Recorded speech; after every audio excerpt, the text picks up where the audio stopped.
Okay, our next section is called plugging, and we'll contrast the use of plugging a motor versus dynamic braking. Both of them are electromechanical braking methods that we use. Uh, Plugging a motor is not used as much as, say, dynamic braking, and we'll explore the reasons for that. But let's go through the plugging of a motor process and see how that works. All right, so I'll come back to these to this set of curves here. Speed versus time for various braking methods, and you know, we looked at some detail there with the dynamic braking, and so now we're going to explore plugging a motor, and we can see that the decline in speed is much more rapid, greater decline for the plugging process. We might ask the question, why not just plug the motor instead of dynamic braking? Well, because actually that curve in many cases is too steep, and there's some things that can occur because we're stopping connected load perhaps too fast.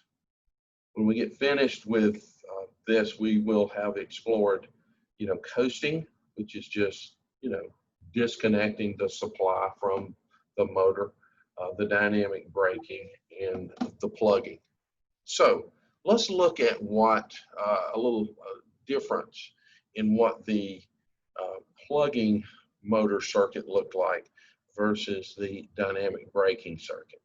So this would be the circuit that we would need for the plugging circuit. And he tells us there on page 110, and I'll just write that up here, that I sub 1 is equal to E sub S minus E sub O, parentheses, divided by the armature resistance, the conductor resistance there. Okay, each one of those components of this equation, of course, here's E sub S, here's the armature voltage here, and here's the armature resistance there. All right, so that's what we're looking at. Now, if you look, and let's see if I can outline this so that you can easily follow this.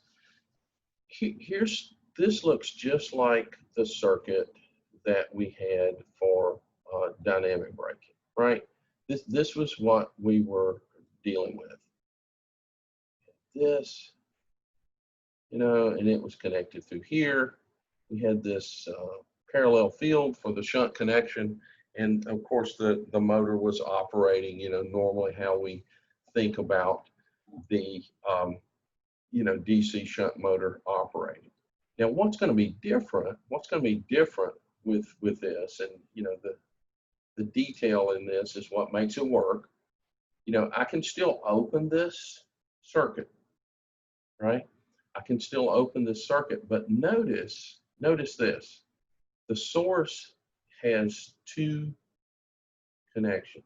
I've got this connection here, but I also have this connection here and this connection here.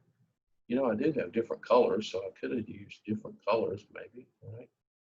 So I could say green.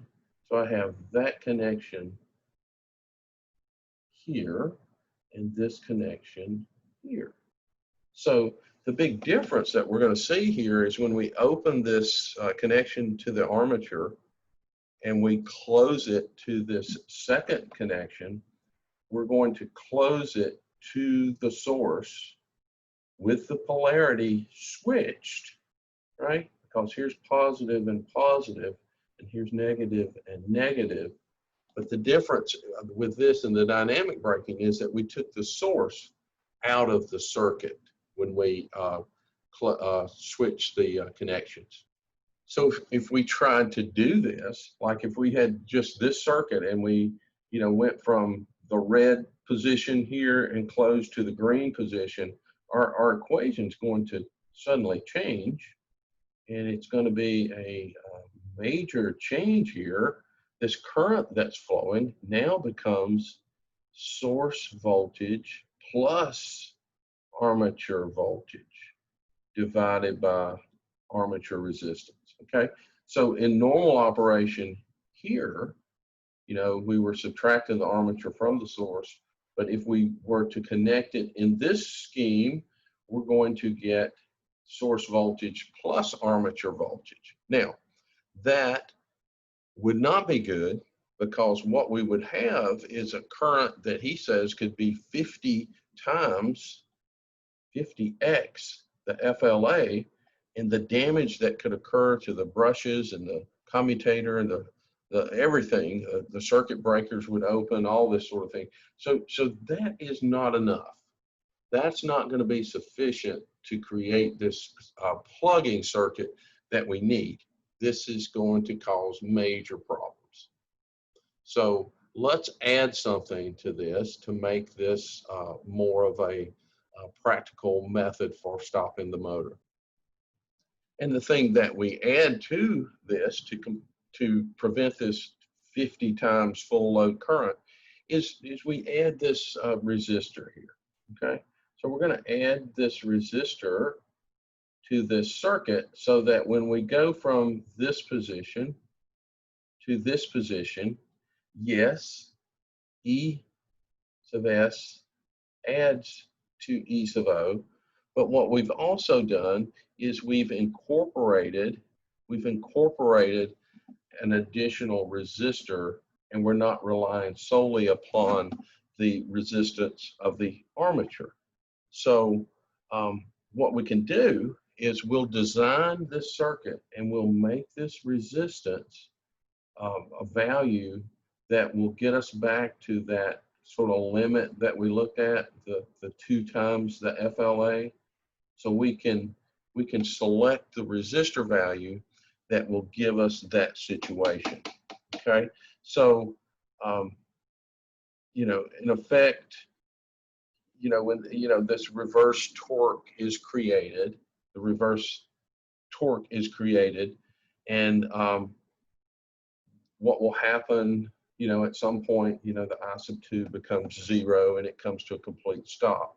Now, one thing he mentions, and if you think about this, you know, we're still connected to the source. So this plugging circuit, we're going to bring this motor to a stop. Now we're going to do it a lot faster because we've got R1 plus R2, and the current is reversing, providing a reversing torque.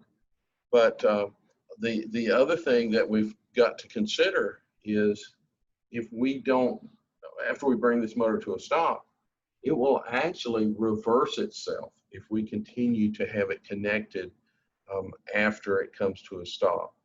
So, you know, there's multiple ways to do this, and you know, he talks about circuit interruptions usually controlled by an automatic null speed device that's mounted on the motor shaft and so forth. And then to finish this idea of the differences between these things, he says, let's go back now and look at the curves, and you know, we can see that the plugging of a motor is the fastest method to bring the motor to this 0 point, right?